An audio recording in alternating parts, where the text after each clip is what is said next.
Good evening, everyone. Welcome to the City of Waterloo Council meeting, Monday, October 4th, 2021 at 6:30 p.m. We will continue this council meeting with a roll call, beginning with Ward 1, please. Good evening. Councillor Hanmer, present. Councillor Bodley, present. Councillor Veith, present. Councillor Freeman, present.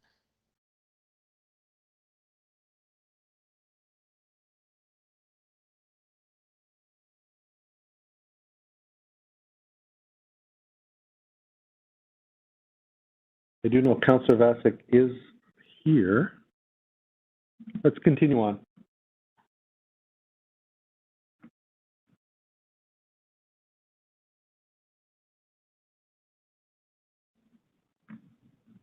We'll go to Councillor Henry, please. Councillor Henry here. Councillor Bonago here. And I'll just double check with Councillor Vasic. And the mayor's here. So we'll continue on with this public meeting. This is an informal public meeting. Consider item 11A, Z2110, 30T-21402 for Woolwich Street, addresses 287 to 291. There will be no decisions made tonight. Council and the public are seeing this application for the first time. Council is looking for feedback from interested parties with respect to this application. Tonight's comments will be taken into consideration in developing a staff position on this application, and a staff report will be considered by Council during a formal public meeting at a future time. If you would like to speak at this meeting, please call the clerk's office at 519-747-8705. Anybody who wants further notice of this application, including any formal public meeting and the passage of any bylaw, should contact the planner, John Voss, at 519-747-8527, or at john.voss@waterloo.ca, and that's spelled john.vos@waterloo.ca. The planner will now provide a brief overview of the application. Welcome, John. Good evening, Mayor, members of Council, fellow co-workers, and the public that might be listening in. Just wait for the presentation to come up. Perfect, thank you. This is an informal meeting for the zone change application Z2110, as noted. Also for draft plan of subdivision for the lands at 287 and 291 Woolwich Street. Next slide, please. The site is located within the Woolwich Estates neighborhood. The lands front onto Woolwich Street and Pelham Street. Each property is currently developed with a single detached dwelling, as can be seen on the image. Next slide, please. The official plan designates the site as low density residential and low density 10 meters. This reflects the surrounding designations. Next slide, please. The lands are currently zoned future determination, FD, as represented by the blue color. The surrounding land uses are residential and conservation. Next slide. This is the proposed draft plan of subdivision. Block 1 is the largest block and is intended for multi-unit residential land use. And Block 2 will be a single detached dwelling. Pelham Street will extend into the subject lands as indicated by Block 3. Next slide, please. The applicant proposes to change the zoning from future determination to residential 4 for the single detached dwelling and residential 8 for the multi-unit block. Site-specific regulations are requested for the R8 zone, which will be described on the next slide. Next slide, please. The applicant has provided a concept plan showing how townhouses could be developed on the multi-unit block. To accommodate this development, certain site-specific regulations have been requested, specifically reduced setbacks along the sides of 2 townhouse blocks, as shown. Next slide, please. This plan shows the future alignment of Pelham Street, which was considered as part of the original Woolwich Estate subdivision plan. The street will extend into the subject lands with a new temporary turning circle. In the future, Pelham Street will extend into the adjacent land at 281 Woolwich Street, but this is not being considered at this time. Next slide, please. Various studies and reports were submitted with the application. These are available on the city's website for public review. Next slide, please. Moving forward, staff will review the application and prepare a recommendation report for council's consideration at a future council meeting. The report will include input from the public, city departments, and other agencies. This concludes my presentation. I'm available to respond to council's questions. Thank you very much, John. I'll just pause a moment while we look for questions. Please remember, this is an informal public meeting and only questions of clarification may be asked, councillors. Council members should not express any opinions at this point. And first hand up is Councillor Vasic. Please go ahead. Thanks, through you, Mayor Jaworski. Thanks, John. You said in the presentation that Pelham Street may be extended, but it's not going to be right now. Why is that? Through you, Mayor to Councillor Vasic. So Pelham Street will extend into the subject lands, but it won't extend all the way down to completion. So there will still be two stubbed ends of Pelham Street.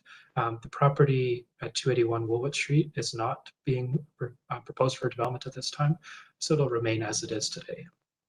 Could you do me a favor? I'm sorry to ask this, but I can't vision it without you maybe using the cursor on the screen. Oh, you Sure. might not be able to. Can you do that, or does somebody, you have access We to can that? figure out a way to do so. If we go back to slide Okay. number 8, the next one down. Perfect. So it's a bit hard to see on here, but the townhouses that are kind of grayed near the top there, we see block A, B, C, D, and F. Those are the townhouses that are proposed. If we look over to the left side, we can see Pelham Street that's labeled with a cul-de-sac. And if we continue those dotted lines go all the way down to the south, we can see Pelham Street again. Mm-hmm. And so there's two ends to Pelham Street today. Eventually, Pelham Street will, or as part of this development proposal, Pelham Street would extend into the subject lands with the new cul-de-sac, or a temporary turning circle, as we call it. Mm-hmm. Eventually, when the adjacent lands to the south are developed, the dotted lines will continue along and then connect the other piece of Pelham Street. So that shows the full plan. What's being considered as part of this application is just the extension along the northwest portion. Mm-hmm. Yeah, okay, great, thank you. Yeah, and then a few questions just from some residents that have reached out with concerns about traffic, right? Like that's a common concern, but it's especially a concern that's come up a lot lately. So just curious if, how are we looking at traffic overall in the area? Through Mayor to Councillor Vasic. So this whole area is really intended as a low density area, recognizing that there are some large subdivisions that are existing, including on the City of Kitchener side, which is just to the east, on the east side of Woolwich Street. And so we are looking at how does Woolwich Street function? It's identified as a minor collector, which is intended to collect vehicles from within the neighborhood streets and direct them to the larger order streets, such as Bridge Street or Lexington or University. So Woolwich Street is really that connector to get people from their immediate neighborhood into the bigger area that's around. Recognizing there are already a lot of traffic concerns, our transportation department has done studies and traffic volume counts and speed tests, and have proposed various measures to help reduce the speed and discourage vehicles from speeding. I've checked in with our transportation colleagues and confirmed that those will be proceeding in the early spring. Just a matter of getting contractors lined up and getting the work orders, everything booked in. So Woolwich Street is intended to function as that higher order street, but also needs to be considerate of the fact that it is within neighborhoods. And so work is being done on that measure. That's okay. Will wells be protected on the nearby properties? So as part of this study, they will do or have done a geotechnical study, which looks at all the groundwater and how groundwater might be impacted as a result of these townhouses. Similar study was done as part of the adjacent developments, and it looks to see how the groundwater would likely be impacted. And as a condition of any subdivision, there'd be a requirement that if an adjacent well is impacted, say it doesn't produce water for a period of time, then the developer would be required to provide municipal water for that residential, or to replace the well and the water that was lost. Thanks. And there was some concern about illegal dumping and stockpiling of debris because it was found that even though this was supposed to be mitigated in previous projects, construction projects, it wasn't. And so what is the city going to do to mitigate any potential illegal dumping and stockpiling? Sure. I have spoken with the resident that had that issue occur previously. And we've discussed the potential or being proactive upfront to prevent that from happening, which would include delineating the property line. So the adjacent contractors that are working on the new development will know what is the actual site boundary to stay within and prevent any work from occurring on other properties. So I think the proactive approach will be really key. And I've also contacted a colleague who works in engineering to discuss how this could be implemented on the site at that time. Those conditions and those requirements would be locked in as part of the subdivision agreement and conditions of the subdivision to make sure that they're implemented with the final approval. Okay, great. That sounds like you're doing lots of work there. Thank you. My final question, unless something else pops up from your response here, but can you just speak a little bit, more development is happening in this area, and I'm going to be meeting with some residents in November and with our director of planning. But can you speak a little bit just so all of council has a sense of what's sort of the vision in this area for development?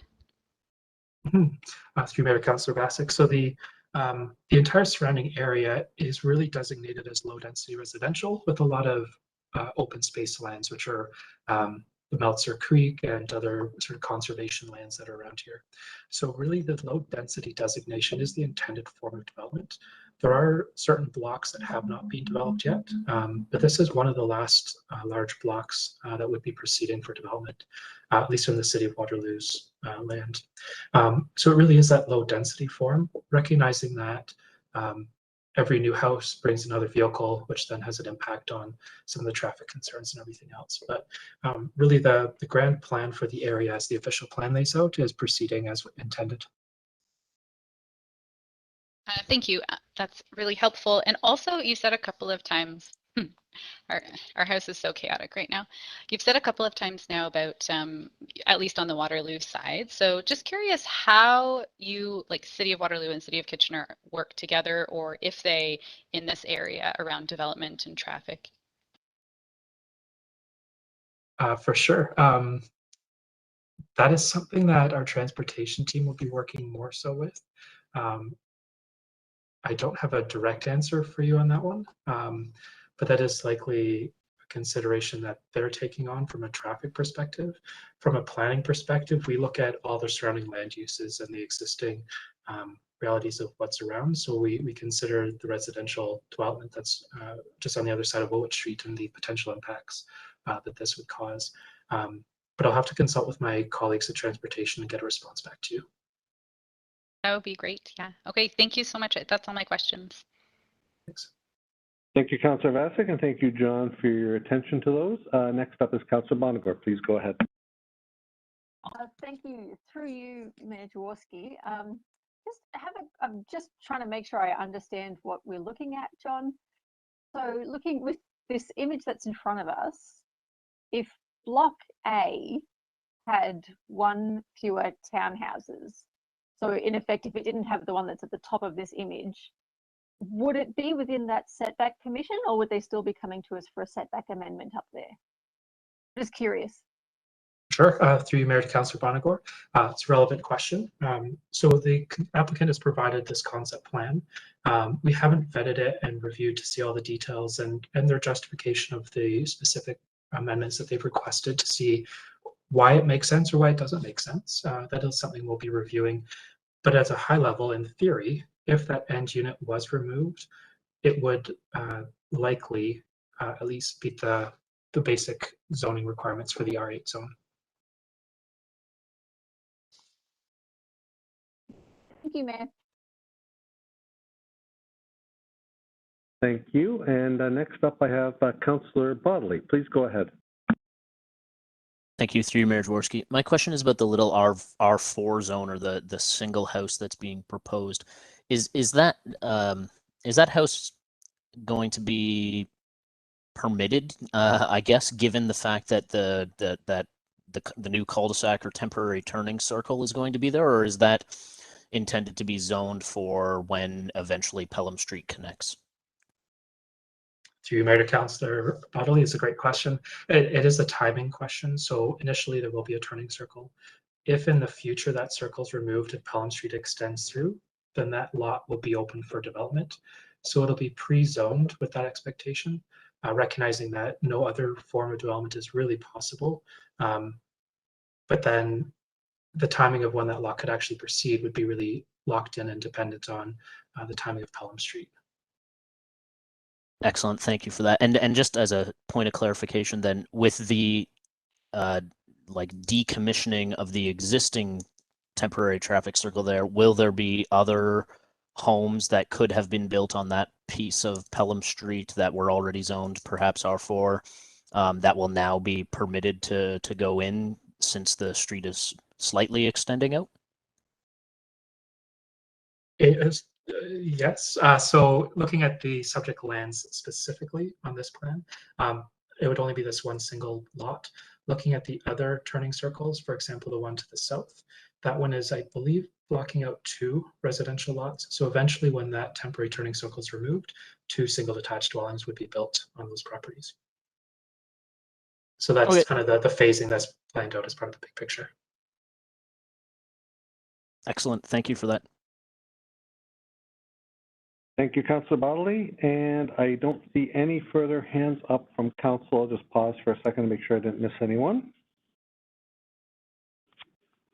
Meantime, I'll just say, if you'd like to speak to this meeting, please call the clerk's office at 519-747-8705. Seeing no further questions from staff, I'll invite in the set of delegates from the proponent, I believe. And it's Miranda George, Francesco Fiorani, and representing them and speaking tonight is Claudio Bruto. So welcome, Claudio. We'll just make sure we welcome him in.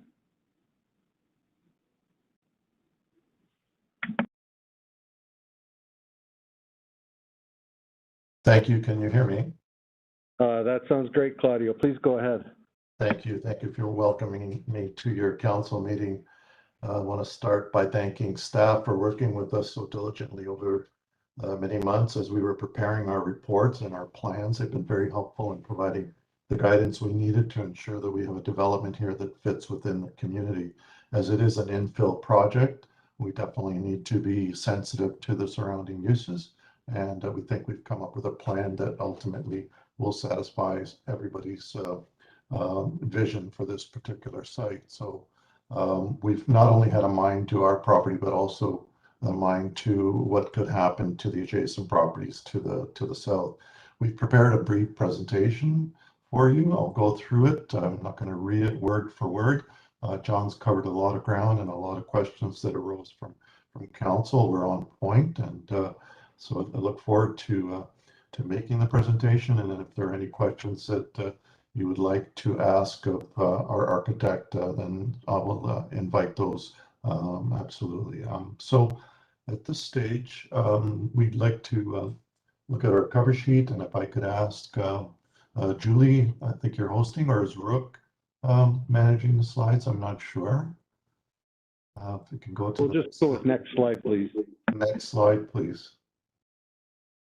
So this is the property. It's just short of 1 hectare, about 2.3 acres of land.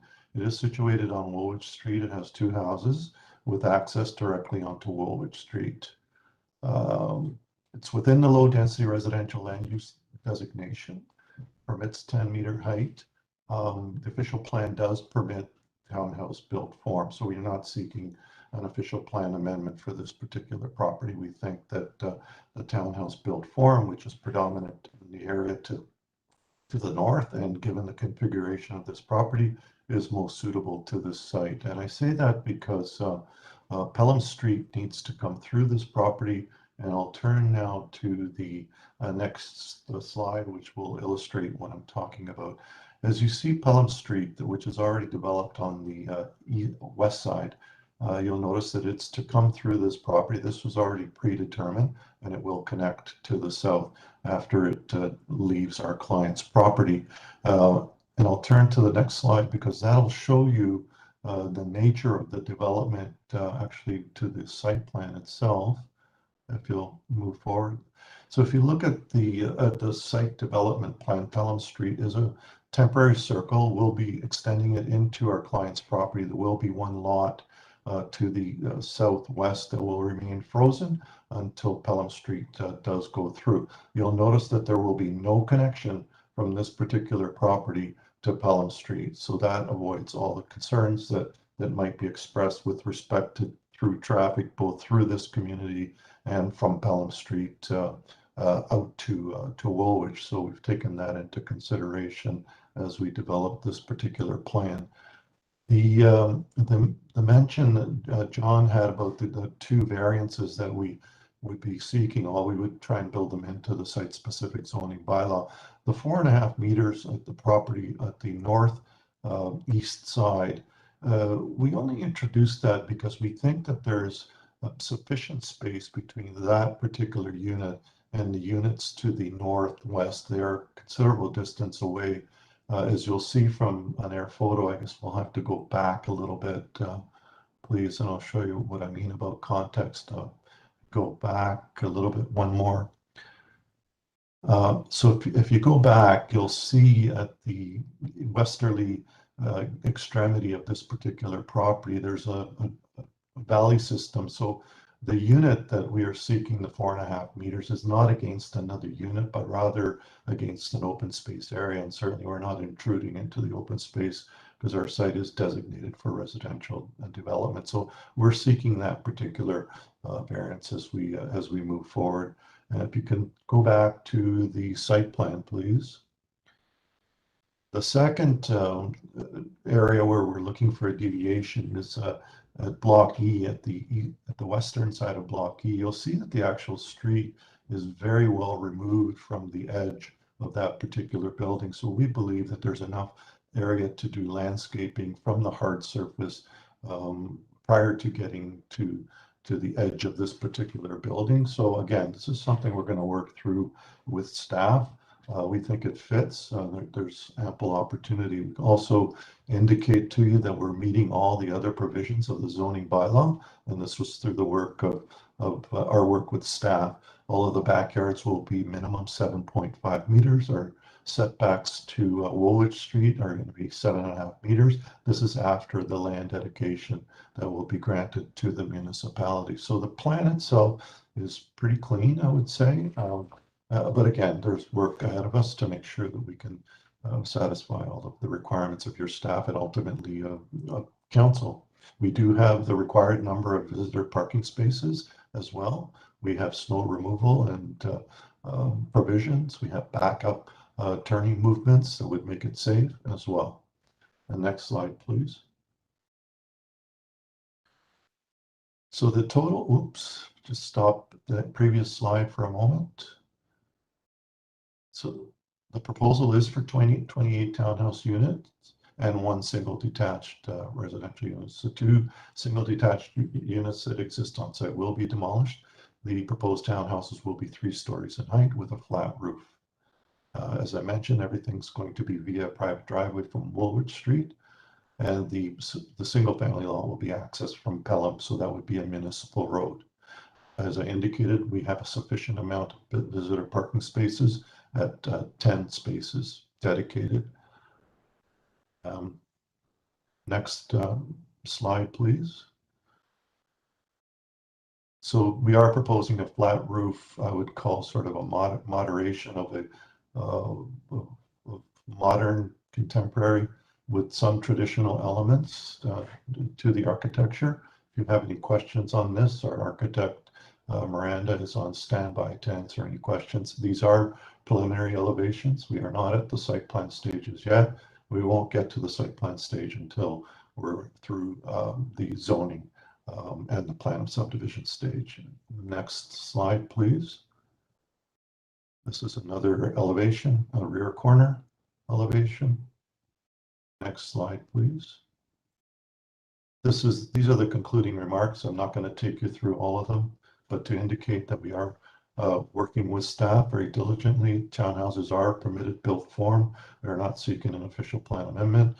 We're seeking a zoning bylaw, which is pretty normal in this particular area of Waterloo, and particularly on Woolwich Street. We are conforming to the number of bedrooms per hectare. And we think that this development is well integrated into the surrounding low density residential character of the neighborhood without impact. No through traffic, as I indicated. We do have access to municipal water and sanitary supply. There are no environmental constraints on the property.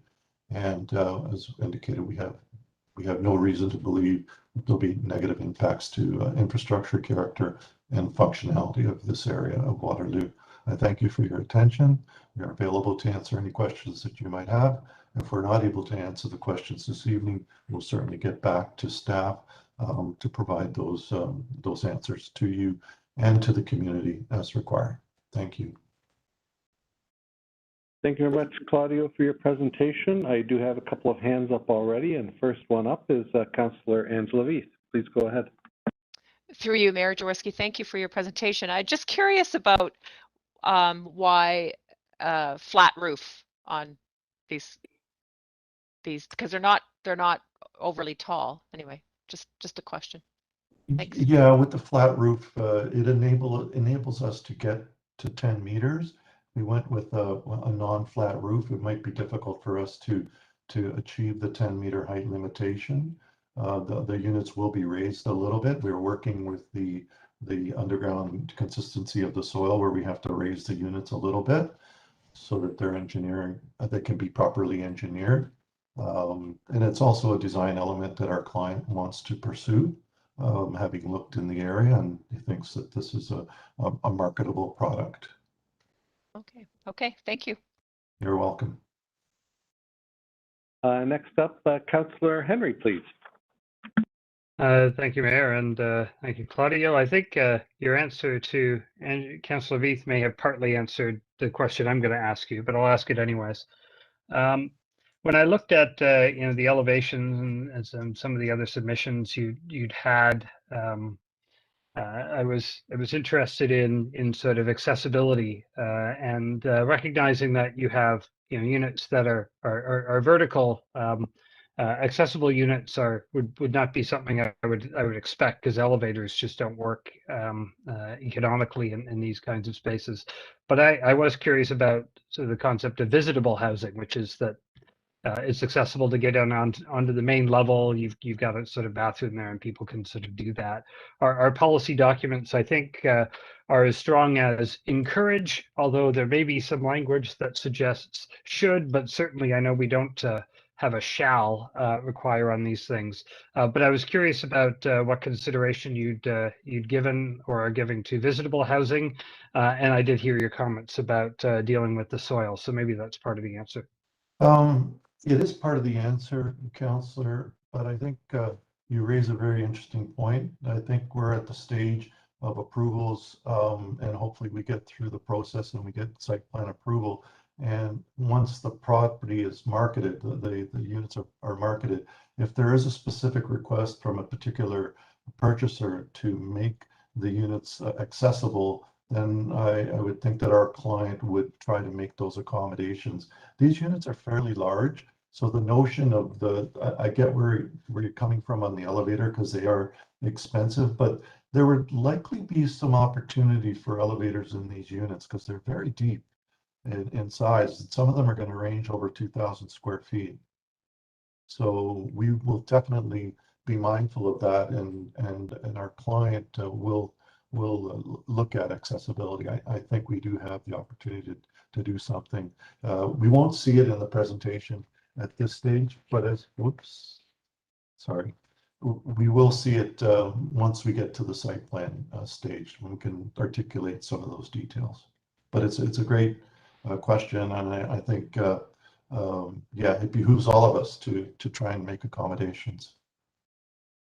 Yeah, I think that's interesting. I appreciate the reply, and perhaps further than I was expecting. I think that the difference between sort of accessibility of the unit as a whole, which would require some design changes to the unit to make enough space and meet code on those requirements, and elevators or lifts.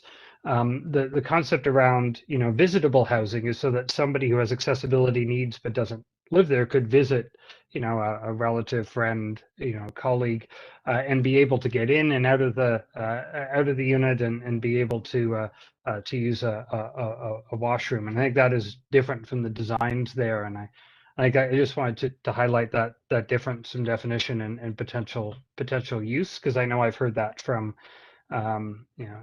community looking for us to help resolve accessibility challenges. So anyways, I put that out as another observation into the ether as you go through the process, but appreciate the reply.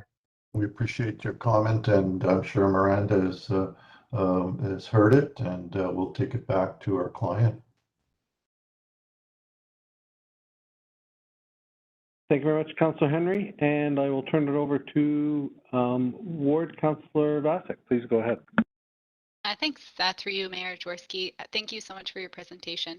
I was just curious, it's good to know they're large units too, but like 2,000 square feet. Just curious about if your client has talked at all about affordability, and what opportunities you might have considered in this location that might kind of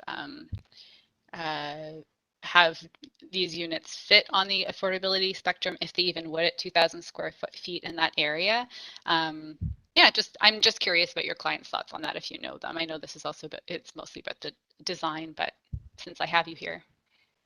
Well, thank you, local councillor. It's a good question, and our client has spent a lot of time looking at the market in Waterloo and trying to come up with square footage that would be appropriate for the area. Certainly doesn't want to go too large, so that it can be in line with what's affordable in this area.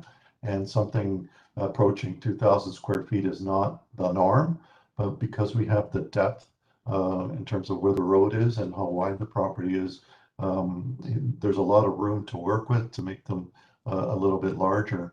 But in terms of affordability, like I said, they've done some market research, but I don't think they've taken it to the extent of knowing precisely where these are going to be positioned in the marketplace, price point wise, and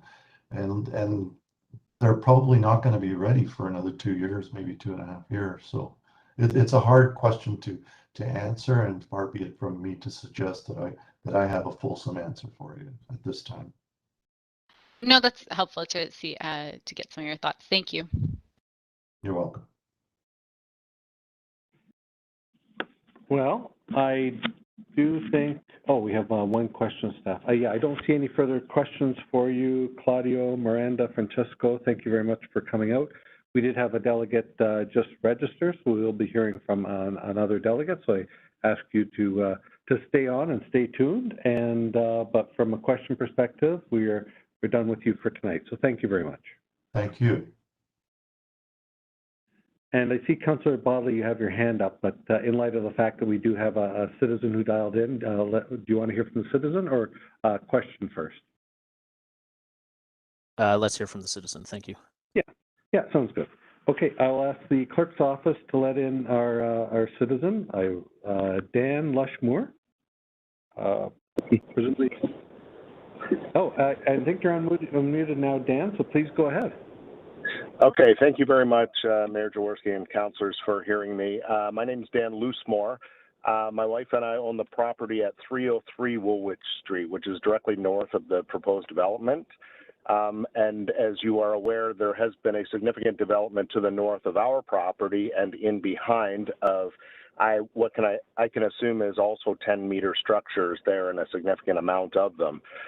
So if you're looking at the front of our property at 303 Woolwich, should this proposed development go through, we will literally be surrounded on the city of Waterloo side to the north and to the west, as well as to the south of 10-meter medium, low density, whichever gets approved, structures that are quite high and peer into our backyard. So we have some concerns, obviously, around privacy, some concerns about devaluation of our property as it's resellable as a single-family structure, and are curious as to the fact that we haven't been approached by any of the developers on interest of selling. And it would seem to me, at least, that it may make sense to integrate our property into one of these proposed developments, as it seems to be the path that the city is electing to proceed with in the sense of offering these low to medium density residential houses. So I'm interested in hearing the city's position on that, future planning, and then my other two questions include timelines of the same, and kind of selfishly, there's a beautiful hedge line of mature spruce trees that are on the property line of the proposed development, but are between ours and on the plan that was shown, it would be directly behind Block D development, and it would be a shame to have those removed, as seemingly that always happens with a development. They come in and clear cut and then put up residential structures. So those are my questions. Thank you very much for hearing my voice, and I appreciate the responses. Thank you, Dan. As part of a delegation, one of the things is a delegate presents, and then we have questions from Council Two Delegates. And so a lot of your questions may be taken offline, but I'll make sure John Voss, planner, is listening, and we'll be taking notes, and we'll be able to discuss those with you afterwards. So, but certainly we note your concern. I was able to see your home on where it exists on an online map. So thank you very much for that. Okay. Just hold though. Does anybody have any questions for the delegate? And then maybe we'll be able to get some of the answers early from staff if possible. I see Councillor Vasic has your hand up, but is that for the delegate or for something else? Yes, for the delegate. Oh, please go ahead. Thanks. Hi, Dan. I'm the ward councillor, and I just wanted to say thank you for coming in and voicing your concerns. I wanted to know if have you connected with John Voss already? He is on the call, but I wanted to know if you've already had a conversation with him. Yes, we have. John's been excellent in communicating with us and kind of sharing with us what the various stages of proposed developments are, and as things progress. It occurs to us we have a fear of reduced privacy and devaluation of our land. Mm-hmm, mm-hmm. Yeah, definitely. Yeah, I'm hearing that. No, I get that. It's always I think there's always the newness of developments, and Woolwich the area has had new developments coming up over the last several years. So I appreciate where everybody is coming from with that change. And so I'm really glad to hear that John and you have been working together. And yeah, I look forward to hearing more from you and others in the area as well. So thanks again for coming in. Thank you. And I'll echo Councillor Vasic's comments. Certainly, as you may have heard if you're listening online, there's no decisions being made tonight. Council and you, we're all seeing it for the very first time, and we'll go from there. So with that, I don't see any further questions for you, Dan, but we may hear further answers. So I encourage you to stay tuned in, and then to hook up with, I'll ask John to hook up with you later this week, and certainly the proponent has heard your commentary as well and might be in contact with you. So thank you very much, Dan. Yes, thank you. And now we move into, we can have questions of staff. So please go ahead back to Councillor Bodley. Thank you, through you, Mayor Jaworski. I don't know if we'll be able to bring it back up because it was in the delegates presentation, but it's on with respect to something sort of cued me when they showed the site plan. So on the site plan, they have a sidewalk shown on both sides of Pelham Street. One sidewalk that extends into the development, into the R8 proposed townhome development, all the way out to Woolwich Street, which I think is great. And then the sidewalk sort of ends, obviously, naturally at the turning circle. So would it be a requirement when that turning circle is decommissioned in the future for sidewalks to be extended through this property owner's property on both sides of Pelham Street to hook back up with Pelham Street on the other side as well too? Through you, Mayor to Councillor Bodley, yes, sidewalks will be required on both sides of the street based on the city's design guidelines and requirements. So that will be provided. Right now, it's not shown because of the size of the temporary turning circle, but the dotted lines there representing the future right-of-way do show a proposed sidewalk extending around. Excellent. Thank you very much.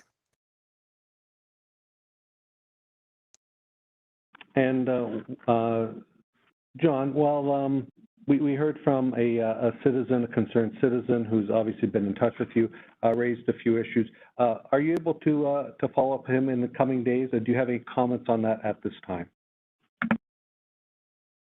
I thank him for his comments, and I will be able to provide some more direct response directly to him. I'll just need to refer to some of the plans and other details to get him a more concise response. So that is something I'll endeavor to do. Okay, thank you very much, John. I'll just check with the clerk's office to see if we have any other delegates who have phoned in at this time. One moment, please.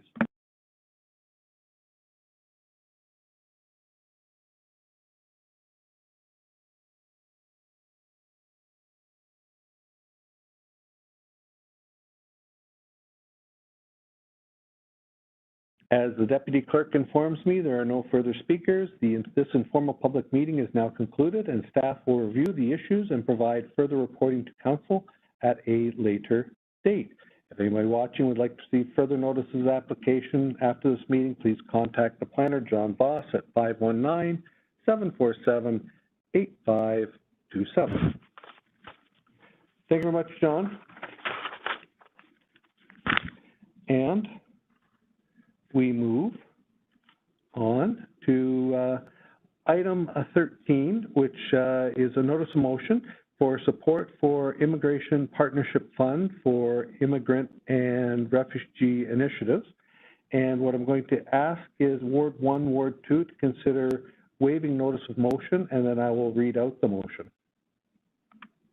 Councillor Hanmer, I move that we waive notice of motion and will vote in favor. Councillor Broadley will second the motion to waive notice of motion and vote in favor.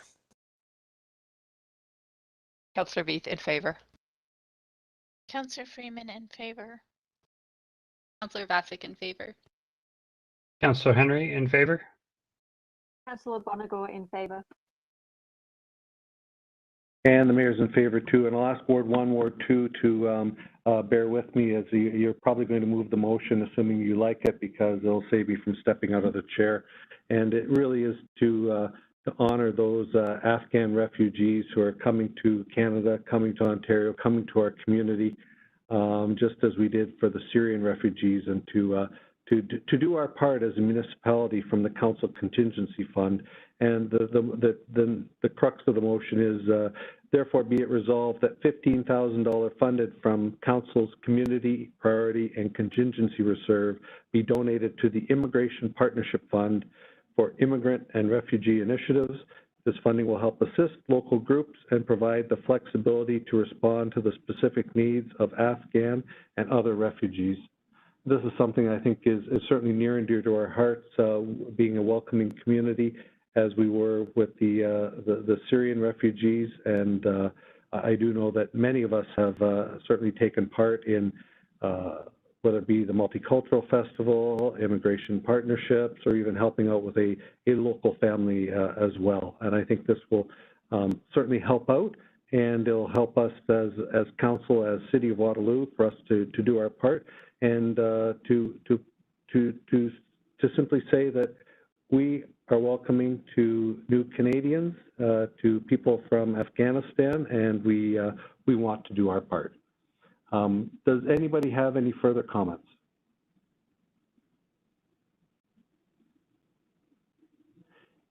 Seeing none, I'm going to turn over to Ward 1, Ward 2 to consider moving and voting for this, please. Thank you. It's Councillor Hanmer. I'm happy to make the motion as written in our package, and I vote in favor. Councillor Bodley, I will second that motion and vote in favor.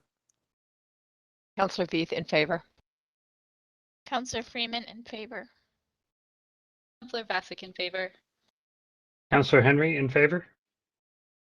Councillor Bonagor in favor.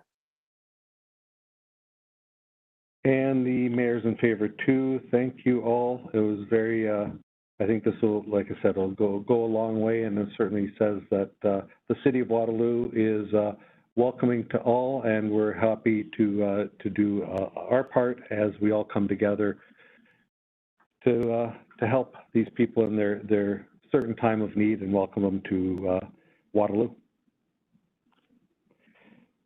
As I move along in the agenda, I get to item 16, questions. Does anybody have any questions that they wish to deliver to staff?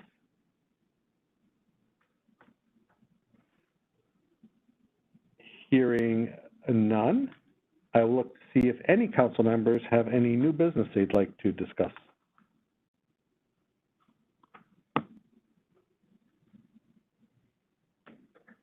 And Councillor Bonagor is probably wondering what I'm going to be saying, and yes, I am going to be talking about the Oktoberfest market in beautiful Uptown Waterloo.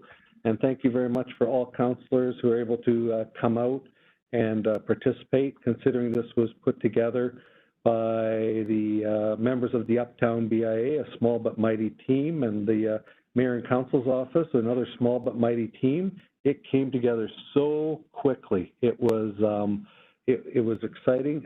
I'm proud to say that we counted over 1,600 people coming through the doors, and we compare that to our regular annual event, which brings everybody together at once. I actually do believe it rivaled it even just in year one. Very exciting.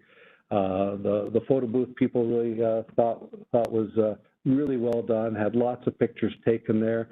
9 boxes of food for the food bank, a large handful of cash as well that people who didn't bring food certainly wanted to participate as well. 36 of our newest entrepreneurs, small vendors, and a couple of hot sauces, which I know a lot of you appreciated. And just, it was so much fun. The accordionists, people were coming by from Uptown Square indicating they heard the accordion music, and KW Oktoberfest coming through with their Wunderwagen, and that was good. And the Grand River Transit bringing in the vaccination bus. What a beautiful day. The weather more than cooperated, and I think just a great pat on the back for the team from the City of Waterloo, the Uptown BIA, and everybody coming together to make this happen so quickly, so safely, and people coming in and putting on their masks, and that's what we like to see in events like that, because we still have to stay safe. And just so happy everything worked out so well for all of us, and thank you, council members, fellow council members, for making the time to come uptown when you could. Any other new business? Seeing none, we have a bylaw. That's it? Just one? Wow. Anyway, we have one bylaw. Anybody want to take the bylaw and move it? Sure, I will. Councillor Bonagor, I move the enactment of said bylaw and vote in favor. Thank you. Councillor Hanmer, I will second the motion, and I too vote in favor. Councillor Bodley in favor. Councillor Veith in favor. Councillor Freeman in favor. Councillor Bassick in favor. Councillor Henry in favor. Mayor's in favor too. That passes unanimously. Let's do a motion to adjourn. Ward 1, Ward 2, please. Councillor Hanmer, I move that we adjourn our meeting, and I vote in favor. Councillor Bodley seconds and votes in favor. Councillor Veith in favor. Councillor Freeman in favor. Councillor Bassick in favor. Councillor Henry in favor. Councillor Bonagor in favor. The mayor's in favor too. That is all. Thank you very much to Team Waterloo and all council members and everybody tuned in on YouTube. Have a good night. Good night. Bye. Good night, everyone. All right.